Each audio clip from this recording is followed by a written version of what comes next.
From Montana's news leader, this is the MTN Noon News.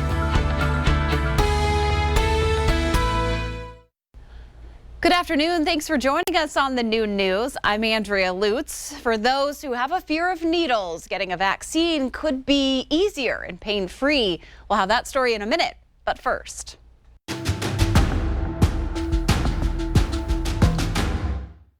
New at noon, a Missoula judge rejects a request from an anti-mask group to block school mask mandate in the district. Here's today's leading look.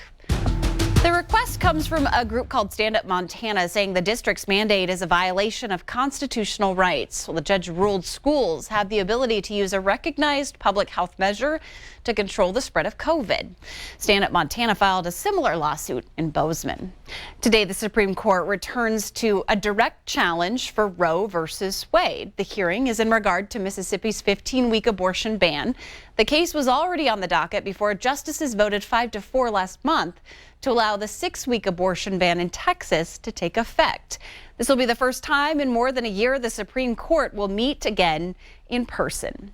In Billings, veterans are using an adaptive performance center for their workouts, but it's also a way to connect with fellow service members. And recently, an influential speaker visited the facility to talk about the impacts of veterans' suicide. Kristen Christie says families should ask their veteran upfront questions about suicide and their mental health, then take steps to make sure they get help right away. And service members of the 106th 3rd Maintenance Company departed over the weekend for Fort Hood, Texas for 3 weeks of training before shipping out overseas to Southwest Asia for 400 days.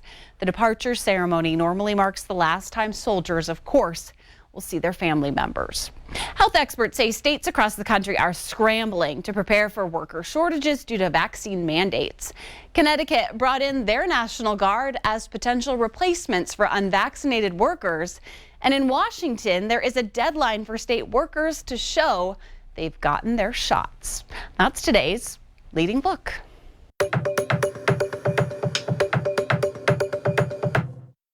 COVID-19 shots, flu shots, childhood vaccines, getting protected can be a pain, literally. Now, researchers are taking a look at a new technology that can make getting those vaccinations pain-free and without needles. Maggie Newland has more. For James Todd, vaccines come with anxiety. I'm not too fond of them. I actually have needle phobia. He's not alone. According to the CDC, as many as 25% of adults and many children have a fear of needles, some so severe it prevents them from getting vaccinated. But one day, needles, at least the ones we're used to, may not be necessary. It's pain-free and anxiety-free. Dr. Joseph DeSimone at Stanford University is working with researchers at the University of North Carolina, Chapel Hill on a tiny patch that can deliver vaccines when applied to the skin. And so our approach was to directly 3D print the microneedles and use a breakthrough in 3D printing that we pioneered. The microneedles on the patch are so small they can hardly be felt. Dr. DeSimone says not only is the patch painless, it's also more effective than traditional shots. We have 100 to 1,000 times more of the targeted immune cells in the dermis of our skin than we do in our muscle. That means each person would require a smaller amount of vaccine. It also wouldn't need to be kept as cold as vaccines that are used in liquid form. When you think about global access, you're going to need things like that. Right now, the patch is being tested on animals. Dr. DeSimone says the results are promising, and within 5 years, he says this could be how you get your shots. Or more specifically, how you could give yourself your shots. Maggie Newland, CBS News, Raleigh, North Carolina. Researchers are testing the COVID vaccine. They say this technology could be used for many types of vaccines, though, against infectious diseases. When you're walking down the street, it feels like there's more construction everywhere you turn. But does that construction meet the increasing demand of affordable housing? So we saw 5 years of housing activity happen in a matter of months.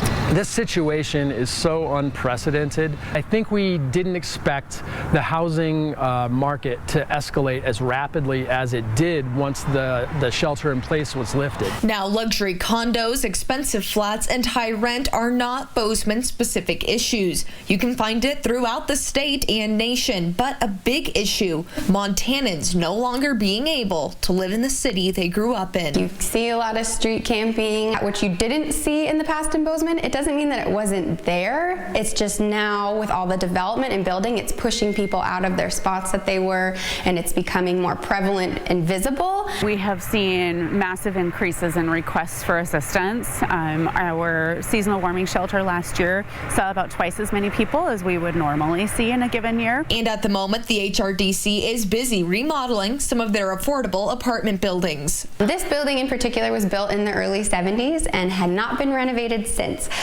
So a lot of the apartments had that wonderful 70s shag carpet. They got brand new appliances, all new faucet, sink, flooring, everything. Residents were moved to the HRDC hotel. Some buildings will be ready in the coming months, others in the springtime. And they are continuing to work toward acquiring affordable housing for their ever-growing wait list. We're always looking to grow, and the more affordable housing we can find in Bozeman, or the more partnerships we can have that allows affordable housing and workforce housing into our community, is wonderful. Now, this is only one of the 14 affordable properties that the HRDC manages, with the hope of continuing to grow to meet the ever-growing demand. In Bozeman, Jane McDonald, MTN News.